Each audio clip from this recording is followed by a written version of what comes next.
하나님 말씀 봅니다. 마태복음 22장 15절부터 22절까지 말씀 봉독하여 올립니다.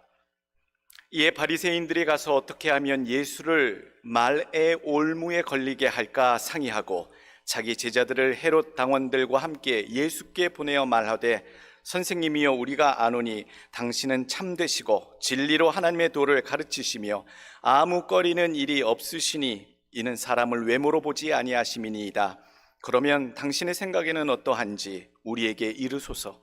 가이사에게 세금을 바치는 것이 옳으니까 옳지 아니하니까 하니, 예수께서 그들의 악함을 아시고 이르시되, 외식하는 자들아, 어찌하여 나를 시험하느냐? 세금 낼 돈을 내게 보이라 하시니 데나리온 하나를 가져왔거늘 예수께서 말씀하시되, 이 형상과 이 글이 누구의 것이냐? 이르되 가이사의 것이니이다. 이에 이르시되, 그런즉 가이사의 것은 가이사에게, 하나님의 것은 하나님께 바치라 하시니, 그들이 그 이 말씀을 듣고 놀랍게 여겨 예수를 떠나가니라. 아멘. 오늘 본문 주시는 말씀 제목, 가이사의 것과 하나님의 것.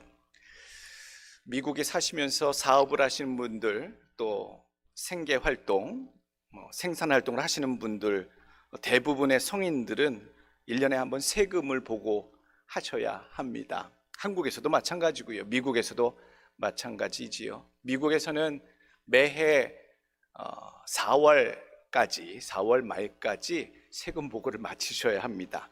세금 보고 시즌이 되었고, 또 동시에 한국의 시국을 보아하니 너무나도 그 권세가 흔들리고 위태한 지경에 있고 혼란스러워 많은 고민을 하던 차에 이 말씀이 마음속에 와닿았습니다. 하나님 뜻이 무엇인지, 예수님께서 세금 내는 문제에 대해서도 말씀하시고, 동시에 그 세금 내는 것을 통하여서 권세자들에게 어떻게 마음으로 대할지에 대해서 오늘 본문을 통해 상세하게 교훈해 주고 계십니다. 그런 가르치심이, 교훈하심이 여러분들께 오늘 이 시간 큰 유익이 되기를 간절히 원합니다. 하나님 나라 세금, 하나님 나라 백성의 의무가 무엇일까? 예배를 잘 드리는 것, 하나님께 헌신하는 것, 바치는 것.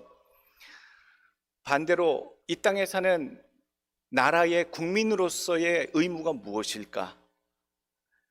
의무가 있습니다. 국민으로서 한국 헌법에 보게 되면 4대 의무가 있어요. 국방의 의무, 납세의 의무, 교육의 의무, 근로의 의무. 이거는 국민이라면 다 해야 하는 의무입니다. 의무, 듀티죠. 국가에 대한 국민의 도리입니다. 그렇다면 하나님 나라에 대해서 하나님의 백성들이, 하나님의 나라의 백성으로 살아가는 사람들이 해야 하는 의무는 그럼 무엇인가? 새신자분들이 오실 때마다 새신자 교육을 통해서 교인의 의무에 대해서 가르치기는 합니다. 제일 중요한 2가지로 나뉘어지지요. 주일 성수하시는 것과 온전한 헌금 생활 하시는 것, 이 2가지가 교인으로서는 의무입니다 라고 새신자 공부 때 늘 가르칩니다. 교인의 의무라고 가르치지만 사실 세상에서 국민으로서 나라에 대한 의무와 교인으로서 하나님 나라에 대한 의무는 성격이 약간 다릅니다. 전도하는 것과 헌금하는 것과 교육을 받는 것과 봉사하는 것은 의무라고 표현했지만 원칙적으로 강제하지 않는다입니다. 강제로 하지 않습니다. 하나님 나라와 가이사의 나라, 즉 이 땅의 나라와 살아가는 그 백성들의 차이가 무엇이겠는가? 하나님 나라는요, 그 하나님 나라의 백성들은 강제로 하지 않습니다. 어떤 마음으로 하는 줄 아십니까? 감사하는 마음을 담은 자원함으로 하는 것이 하나님 나라의 백성들의 특징이고요. 똑같은 의무감이 있습니다만 세상 가이사의 나라를 사는 이 땅에 사는 사람들은요, 강제의 의무를 행하지 않으면 법에 저촉돼서 감옥에 가게 되겠지요. 하나님 나라의 백성들이 하나님을 어떻게 섬겼는가? 구약서부터 그렇게 나옵니다. 출애굽기 36장 3절 말씀, 그들이 이스라엘 자손의 성소의 모든 것을 만들기 위하여 가져온 예물을 모세에게 받으니라. 그러나 백성이 아침마다 자원하는 예물을 연하여 가져왔으므로, 그러니까 하나님께 무엇인가 드릴 때에는요, 강제로 갖다 바치지 않았어요. 강요함을 받아서 가져가지도 않았어요. 하나님께 자원하는 마음으로 날마다 연이어서 가져왔다라고 표현하고 있고요. 고린도후서 9장 7절, 각각 그 마음에 정한 대로 할 것이요 인색함으로 나 억지로 하지 말지니 하나님은 즐겨내는 자를 사랑하시느니라. 자원하는 마음, 우러나는 마음, 즐거워하는 마음으로 하나님께 항상 드리는 것을 원칙으로 한다. 하나님 것을 드린다라고 하는 것은 결국 세상에서 백성으로서, 국민으로서 나라에 세금을 낸다라고 하는 의미와 비슷한 듯 보이지만 결코 같은 부분이 아니다라는 말씀입니다. 하나님의 것을 드림이란 무엇을 의미합니까? 하나님의 것을 하나님에게 드린다. 전제가 있어요. 두 가지 전제예요. 내게 주신 모든 것이, 그리고 구원하여 주심이 감사하여 하나님께 되돌린다라고 하는 감사의 되돌림의 의미고요. 두 번째로는 이 땅의 모든 것이 다 하나님의 소유인 것을 분명하게 표현해 드리는 것이 하나님께 드리는 예물입니다. 오늘 그래서 의무로 드리는 것이 없어요. 우리가 수고해서 땀 흘려서 거둬들이게 되는 것은 내가 거둬들이는 것이 결코 아닙니다. 우리가 수고하여도요, 노력하여도요, 제대로 거둘 수 있는 존재들이 원래 아니었다는 말씀이에요.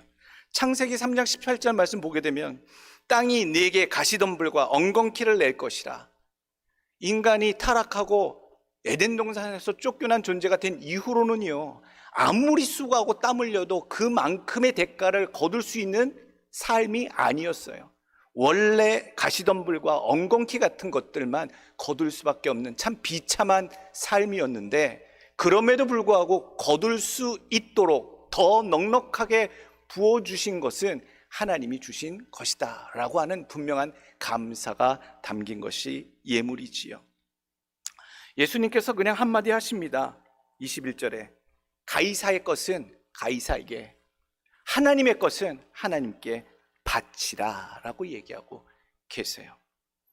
예수님께서 세금 문제에 대해서 어떻게 지금 답변을 해주시면서 우리 예수를 믿는 모든 자들에게 어떤 재정관을 가지고 살아야 하는지에 대해서 분명히 말씀하고 계십니다.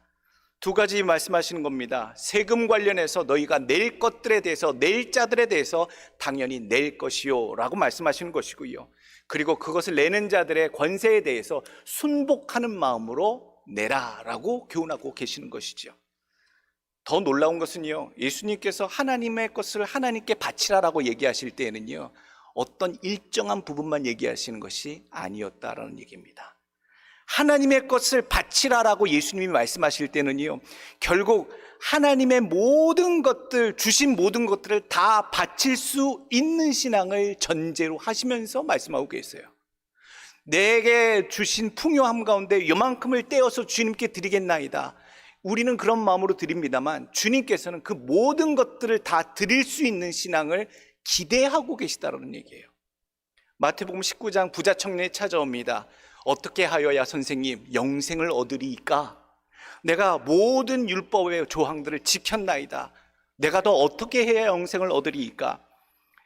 19장 21절 예수께서 이르시되 네가 온전하고자 할진대 가서 내 소유를 팔아 가난한 자들에게 주라. 그리하면 하늘에서 보화가 네게 있으리라. 그리고 와서 나를 따르라 하시니 그 청년이 재물이 많음으로 이 말씀을 듣고 근심하며 가니라.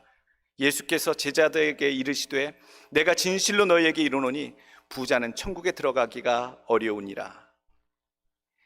주님께서 말씀하시는 하나님께 바치라 할 때의 의미는 전부라도 바칠 수 있는 존재로 하나님께 나와야 한다라는 것을 말씀하고 계세요.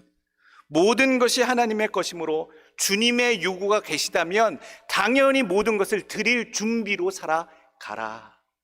그래서 주님이 말씀하시는 천국에 들어가기 어려우니라 라고 하신 그 부자의 뜻은 부의 많고 적음의 의미가 아니라 주를 위해 자신의 것을 포기할 수 없는 부자들을 얘기하는 거예요.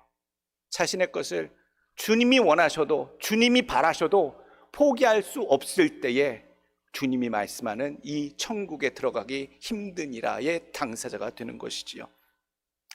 오늘 또 권세에 대해서 말씀하고 계십니다. 세금 바치는 것, 세금을 우리가 가이사에게 꼭 내야 하는 겁니까? 라는 오늘 답변이 질문이 있고, 주님께서는 가이사에게 되돌리라, 바치라라고 말씀하시지요. 권세가 있기 때문에 그에게 내야 한다라고 이야기해 주십니다. 권세는 어디서 왔습니까? 권위는 어디서 왔습니까? 원래 힘센 자들이 가지고 있는 것이 힘이요, 파워요, 권세요. 우리는 그렇게 알고 있습니다만 이 땅의 모든 권세는 하나님으로부터 말미암았다라고 분명히 말씀해 주고 계십니다. 그래서요, 많은 잘못 생각하는 초대 공산주의자 중에 몇몇 사람들, 그리고 극단적인 무정부주의자, 아나키즘 또는 아나키스트라고 하는 무정부주의자들이 주장하는 것 중에 하나가요, 이 땅에 정부는 필요 없다. 다만 하나님의 권세만 있고 하나님의 율법과 다스리심과 교훈만 있으니 우리는 성경의 원칙대로만 하고 이 땅의 국가의 다스림과 권세는 우리가 인정하지 않는다라고 하는 그런 극단주의 기독교 반정부주의자들도 세상에 있더라고요. 근데 그것은 성경 말씀 그 자체로 보면 또 틀린 것입니다. 하나님께서 이 땅의 위정자들에게 권세를 위임하여 맡기셨으므로 너희는 그들에게 순복하라 라고 또 가르치고 계시거든요. 오늘 사람들이 찾아왔습니다. 예수님께 무언가 그렇게 궁금한지 찾아왔습니다. 그런데 좋은 의도로 찾아오지는 않았습니다. 이 땅에 있는 권세자들, 하나님이 위임하셨다고 하는 그 권세자들, 유대 백성들에게 있어서 가이사는요, 친근한 인물이 아닙니다. 침략자입니다. 정복자입니다. 제국의 황제입니다. 유대 땅을 쳐들어온 로마의 황제에게, 마음이 편하지 않은 그 존재에게, 독재자에게 세금을 바치는 것이 옳습니까? 라고 하는 질문이 예수님께 들어왔습니다. 예수님께서 데나리온을 가져오라고 그러시죠. 이 데나리온은요, 로마에서 직접 발행한 화폐입니다. 하루 품삯, 열심히 일한 일꾼이 하루에 받을 수 있는 그 금액이 1데나리온이었어요. 유대 땅에는 여러 가지 화폐의 단위가 있어요. 그리고 발행도 했어요. 자체적으로 발행한 동전들도 있었습니다만 문화도 있고 렙돈도 있고 단위가 다 있습니다만, 데나리온은요, 로마 제국에서 일괄적으로 로마에게 속한 모든 식민지에게 발행을 했던 돈이 데나리온이에요. 그리고 세금을 거둘 때는 그 데나리온으로 받았어요. 그 데나리온으로 오늘 세금에 대해서 예수님께 묻습니다. 그 세금 내는 것이 맞습니까? 라고 묻지요. 그 세금의 이름은요, 인두세라고 얘기했어요.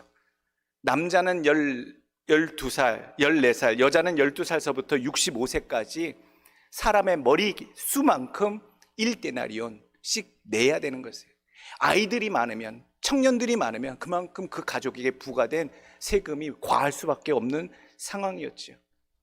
침략을 받았던 로마 제국의 압제를 받았던 유대인의 입장에서는요, 참 못마땅한 세금 중에 하나였어요.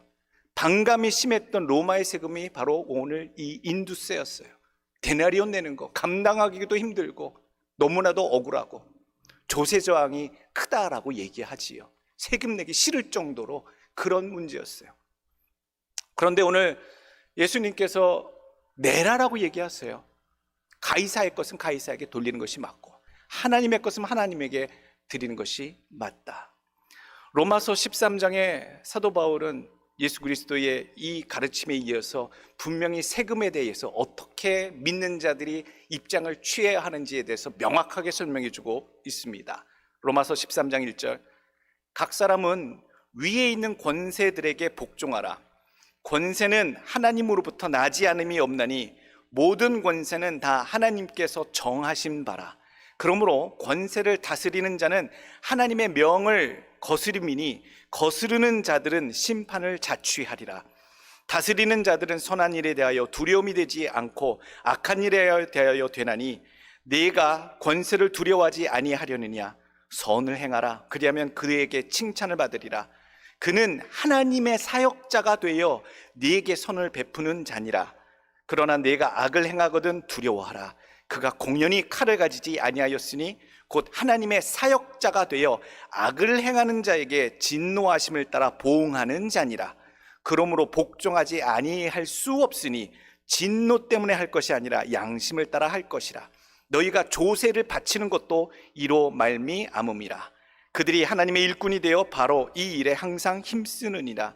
모든 자에게 줄 것을 주되 조세를 받을 자에게 조세를 바치고 관세를 받을 자에게 관세를 바치고 두려워할 자를 두려워하며 존경할 자를 존경하라.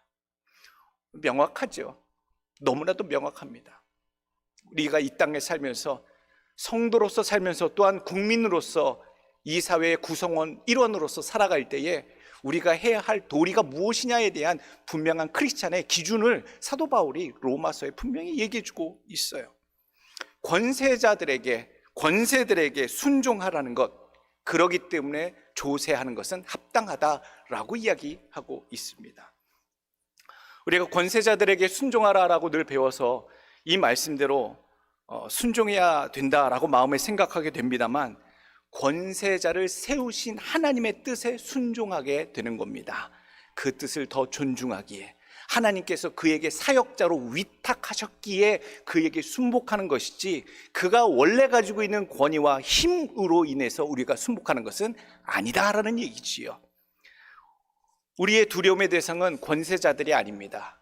권세의 힘을 갖고 있는 자들은 세상 사람들이 두려워합니다만, 우리는 그 힘을 위탁하신 하나님을 더 두려워할 존재로 여기는 지혜자들이 되기를 원합니다.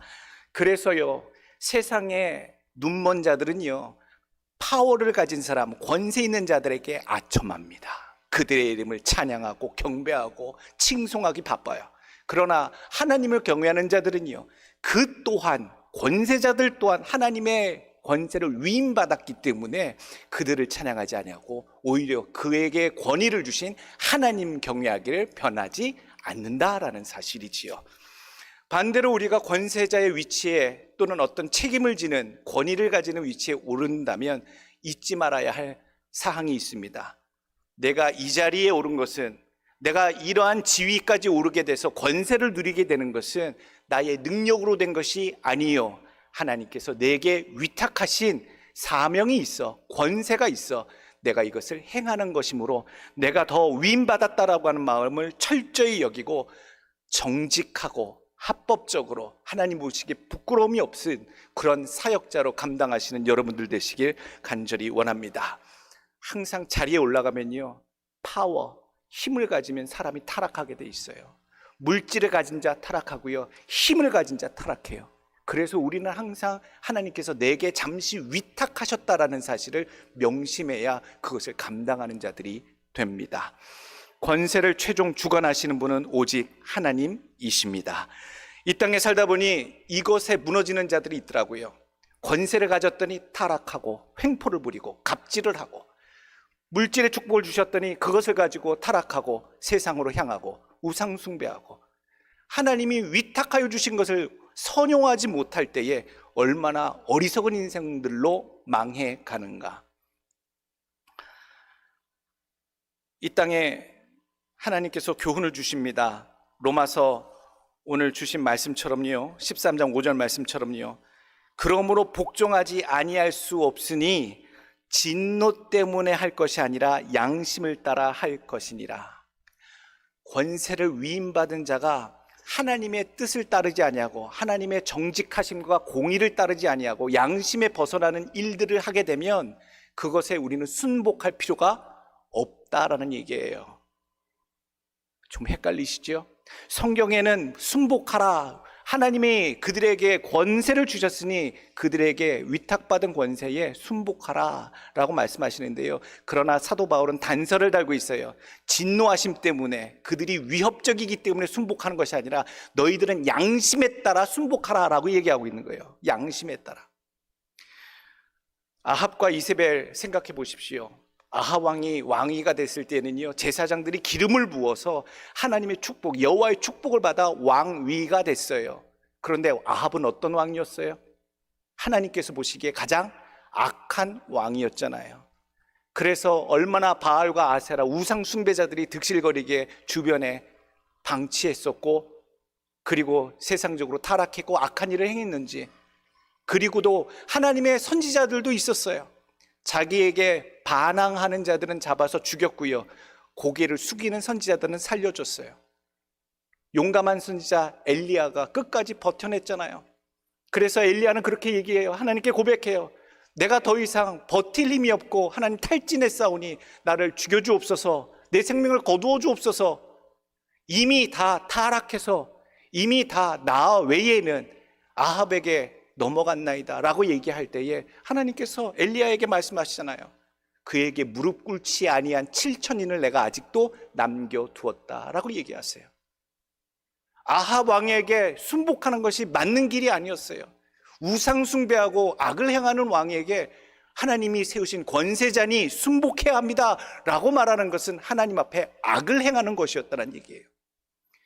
근대의 예도 있어요. 2차 세계대전을 불러일으킨 히틀러의 독재와 전쟁, 학살에 대해서 로마의 독일의 개신교들은요 축복했어요. 함구했어요. 오히려 히틀러를 축복했어요. 게르만 민족의 번영을 위해서 예배하고 찬양하고 경배했어요. 그러나 단 한 분, 그리고 몇 분의 목사님, 본회퍼를 비롯한 몇 분의 교회와 목사님들은 그것이 전쟁을 일으키는 것이, 그리고 다른 인종 유대인들을 학살하는 것이 양심의 하나님의 뜻에 옳지 않습니다라고 항거하고 핍박을 받았어요. 그 외에는 역사에서 말씀하고 있어요. 부끄러운 독일 교회의 모습이었다라고 독일 교회는 지금도 고백해요. 우리가 이 땅에 하나님의 권세를 위임받은 자들에 대해서 늘 생각해야 해요. 그들이 하나님의 위임받은 권세로 이 땅을 하나님의 뜻대로 정직하고 공의롭게 바르게 통치할 수 있도록 기도하셔야 하고, 그들이 허탄한 길로, 망령된 길로, 죄악의 길로, 우상숭배의 길로 빠지지 아니하도록 기도하셔야 되고, 그럴 때에 우리가 오늘 본회퍼 목사님처럼 또 엘리야처럼, 그리고 무릎을 꿇지 아니한 7,000명처럼 하나님 굴복하지 않겠나이다, 하나님을 대적하여 하나님의 뜻에 반대대로 가고 있는 저 왕에 대해서 우리가 무릎을 꿇지 않겠나이다 라고 하는 믿음으로 가셔야 된다는 얘기지요. 그래서 오늘 우리가 생각해야 될 것이 많습니다. 너무나도 복잡합니다. 예수님은 세금 문제에 대해서 하나님의 것은 하나님에게, 가이사의 것, 즉 이 땅의 것은 이 땅의 통치자들에게 잘 납부하라 말씀하시면서 권세에 대해서도 우리가 어떤 마음을 가져야 하는지에 대해서 교훈해 주고 계십니다. 오늘 도움이 되셨길 원하고 교훈이 되시길 원하고, 첫 번째 주시는 하나님의 교훈을 정리하면, 성도는 하나님께도 가이사에게도 합당한 자로 살아가셔야 됩니다. 이 말씀은요, 하나님이 보시기에도 신앙의 도리를 다하는 자, 동시에 세상의 도리를 다하는 자로 살아가는 자가 되어야 한다는 말씀이에요. 성도는 참 좋은데 이 세상의 구성원으로서 합당하지 못할 때에는 지탄을 받을 수밖에 없다. 또 더 나아가서는요, 하나님께서 내게 주신 물질에 대해서 하나님께 합당하게 관리하는 지혜가 있기를 간절히 원합니다. 내가 본 것이 아니더라고요. 내게 주신 것이 다 내게 아니더라고요. 맡겨주신 거예요. 잘 벌리게 하시고 거두게 하셔서 그것으로 유용하게 쓰게끔, 그것으로 더 하나님 나라가 윤택하게, 하나님 나라가 준비되게 꼭 필요한 곳에 요긴하게 찾아서 쓰여지도록 내게 맡기셨더라고요. 종교개혁 직후에 개신교 신도들이 가진 특징이 있습니다. 그들은요, 귀족 출신도 아니었어요. 그렇다고 노예 출신도 아니었어요. 중상층이었어요. 중상층 가운데 상업과 공업에 눈을 떠서 또 항로가 개척되면서 무역업으로 큰 돈을 벌기 시작한 그런 층의 국민들이었어요. 백성들이었어요.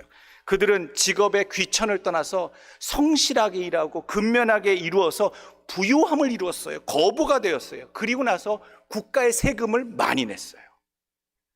그래서 그것을 자랑스러워했다라고 기록에 나와 있어요.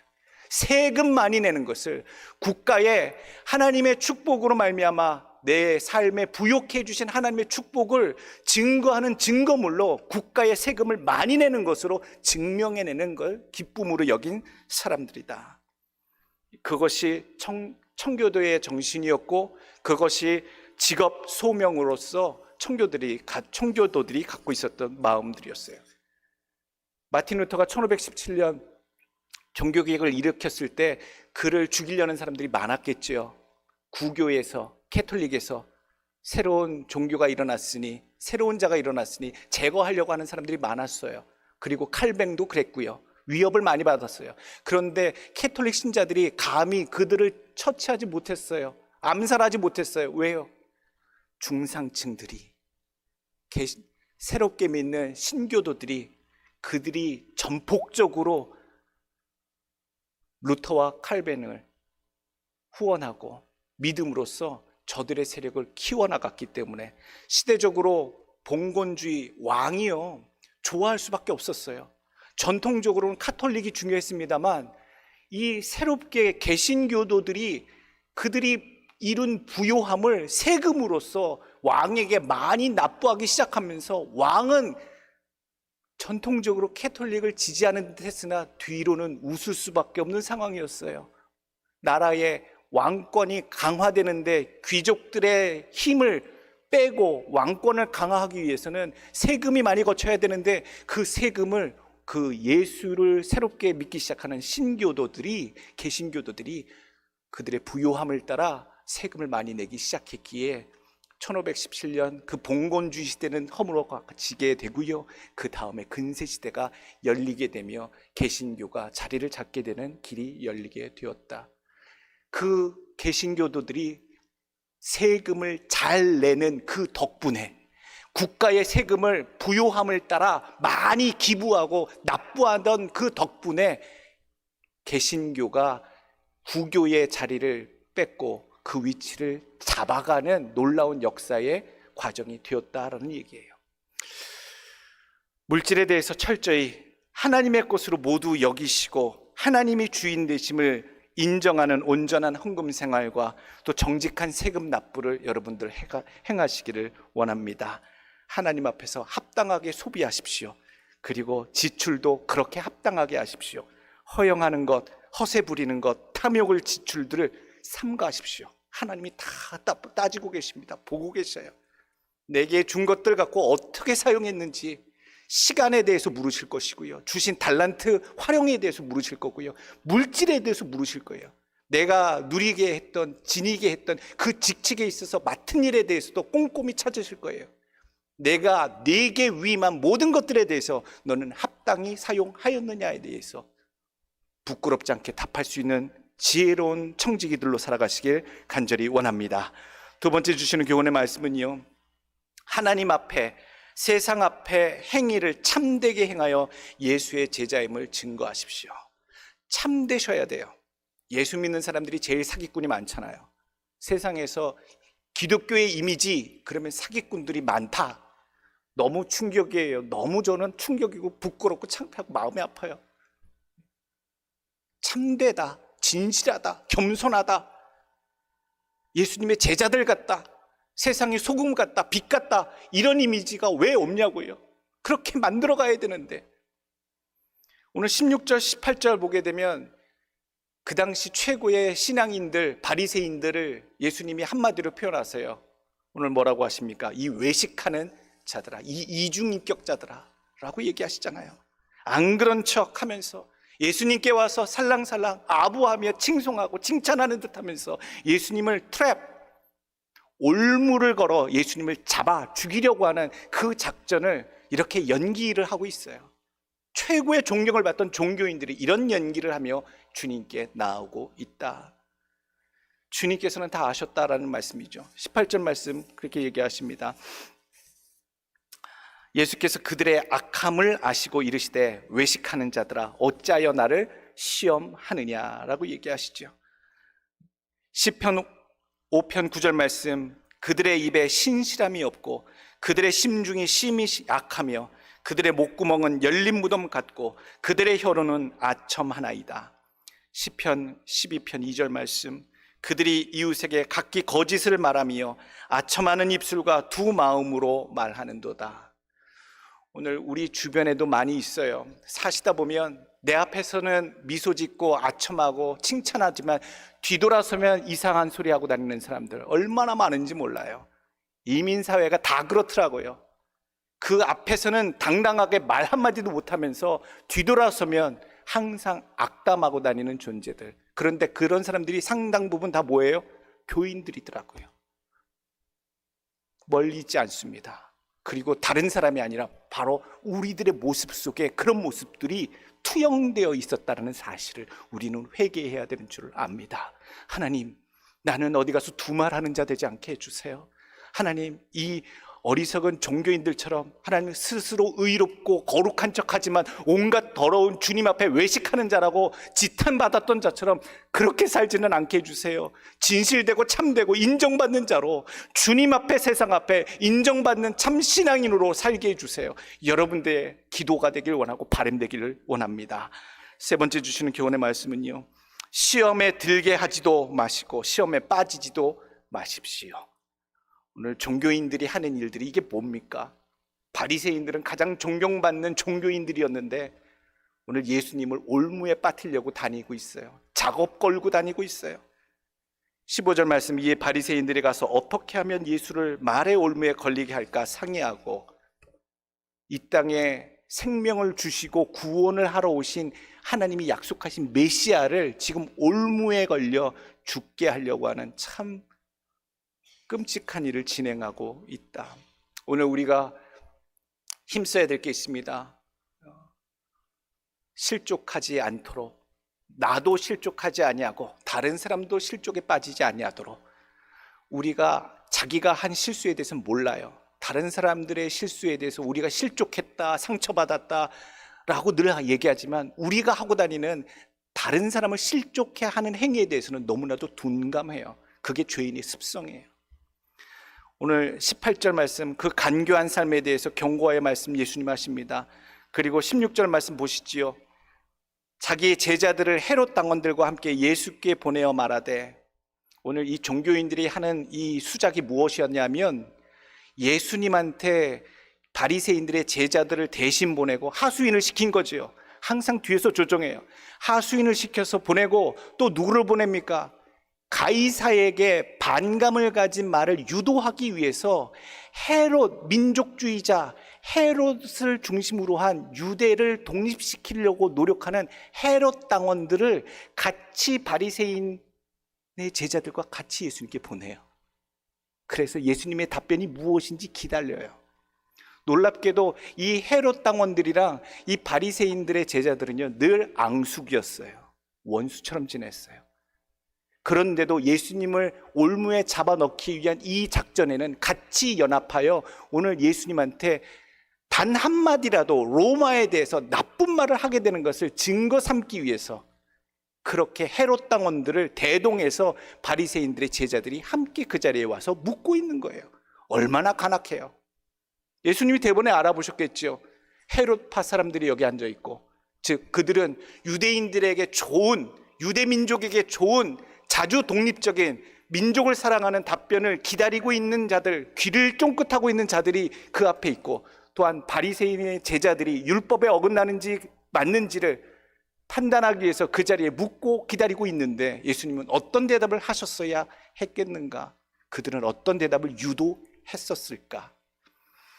그래서 그들이 던진 문제가 세금 문제입니다. 세금 문제. 세금 문제로 예수님을 곤란에 빠뜨리기 위해서 모두 부당하다 여기고 있는, 반감을 가지고 있는 그 인두세에 대해서 다 내기 싫어해서 힘들어해 그 예수님의 동조하는 답변을, 동시에 로마 제국에게 항변하는 그 답변을 기다리고 있던 그들에게 예수님은 가이사의 것은 가이사에게, 하나님의 것은 하나님에게 라고 답변하시지요. 오늘 우리들의 삶이 이렇습니다. 다른 사람들 올무에 빠지게 사는 사람들, 늘 뒤에 가서 작전을 하는 사람들, 조작하는 사람들, 은혜 받고 가서 딴짓하는 사람들, 오늘 그것이 다 교회를 위하고 하나님을 위하고 한다면서 결국 이 바리새인들처럼 하고 다니는 사람들이 너무나도 많았어요. 그래서 그런 분들이 늘 분란이 일어나고 상처가 되고 고통이 되고 숨길 수 없는 역사가 되고 흔적이 되고, 오늘 우리들 가운데 주님께서 말씀하시잖아요. 우리를 시험에 들게 하지 마옵시고. 여러분들 우리가 시험에 들게 하지도 마시고 시험에 빠지지도 않으시기를 간절히 원합니다. 예수님도 이 문제에 대해서 말로만 가르치지 않으시고요, 직접 본을 보여주십니다. 세금 문제에 대해서 어떻게 해야 하는지에 대해서 주님은 분명히 또 보여주십니다. 마태복음 17장에 이미 보여주셨어요. 24절 말씀 보게 되면 가버나움에 이르니 반세겔 받는 자들이 성전세입니다. 1년에 한 번 반세겔 내야 돼요. 베드로에게 나와 이르되 너의 선생은 반세겔을 내지 아니하느냐? 이르되 내신다 하고 집에 들어가시니 예수께서 먼저 이르시되 시몬아 내 생각은 어떠하냐? 세상 임금들이 누구에게 관세와 국세를 받느냐? 자기 아들에게냐 타인에게냐? 베드로가 이르되 타인에게니이다. 예수께서 이르시되 그렇다면 아들들은 세를 면하리라. 그러나 우리가 그들이 실족하지 않게 하기 위하여 네가 바다에 가서 낚시를 던져 먼저 오르는 고기를 가져 입을 열면 돈 한 세겔을 얻을 것이니 가져다가 나와 너를 위하여 주라 하시니라. 주님께서요 그렇게 가르치시기도 하셨지만 본인도 가이사의 것은 가이사에게, 또 내야 할 것은 내야 하는 것을 분명히 가르쳐 주시려고 물고기를 낚시해서 물고기 입에서 나온, 그것도 기적이지요. 물고기 입에서 한 세겔이 나와서 베드로와 예수님의 성전세를 내게 하시는 이 이야기를 보여주고 계시다. 그들이 실족하지 않게 하기 위해 오늘 우리가 실족하지 않기 위해 노력하시는 삶이 되길 원하고요, 다른 사람을 또 실족하지 않게 하시기를 원합니다. 우리의 삶이 하나님이 지켜주시고 보호하시고 온전한 길로 지혜롭게 이끌어 주실 줄로 믿습니다. 마지막에 주시는 교훈의 말씀, 세상의 권세자들을 위해서 기도하십시오.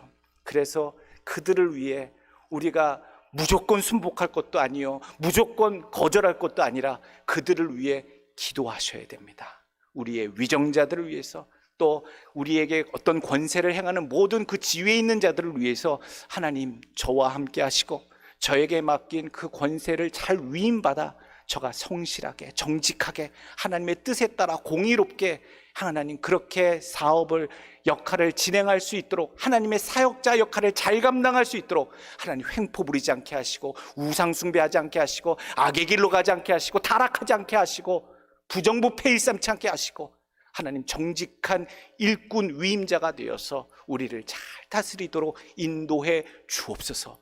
여러분들의 기도가 그들에게 필요한 줄로 믿습니다. 디모데전서 2장 1절 그러므로 내가 첫째로 권하노니 모든 사람을 위하여 간구와 기도와 도고와 감사를 하되 임금들과 높은 지위에 있는 모든 사람을 위하여 하라. 이는 우리가 모든 경건과 단정함으로 고요하고 평안한 생활을 하려 함이라. 오늘 기도 많이 해야 되는 때입니다. 이 미국 땅을 위해서도 위정자들을 위해서도 기도하셔야 되고요, 특별히 한국의 이 혼란스러운 형국을 봤을 때 하나님 함께하여 주옵소서. 하나님의 권세가 흔들리지 아니하도록 온전히 또 세워지도록 하나님의 뜻하신 바 속에 이루어지도록 하나님 인도해 달라고 여러분 애쓰시고, 오늘 가이사의 것에 충성하시고 또한 하나님의 것에도 충성하시는, 세상과 하나님 앞에서 인정받으시는 믿음의 삶, 그리고 참된 행위로 세상에서 또한 하나님 앞에서 인정받는 삶이 되시길 예수 그리스도 이름으로 축원합니다.